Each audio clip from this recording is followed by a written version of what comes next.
দেশি বিদেশি বিনিয়োগকারীদের আকর্ষণ করতে আন্তর্জাতিক বিনিয়োগ সম্মেলনের উদ্যোগ নিয়েছে বাংলাদেশ। আগামী বছরের মাঝামাঝি এই সম্মেলন অনুষ্ঠিত হবে বলে জানা যায়। বিদেশি বিভিন্ন বিনিয়োগকারীরা অংশগ্রহণ করবে এই সম্মেলনে।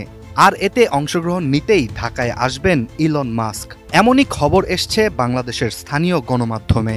বিশ্বজুড়ে আলোচনার কেন্দ্রবিন্দু এখন ইলন মাস্ক।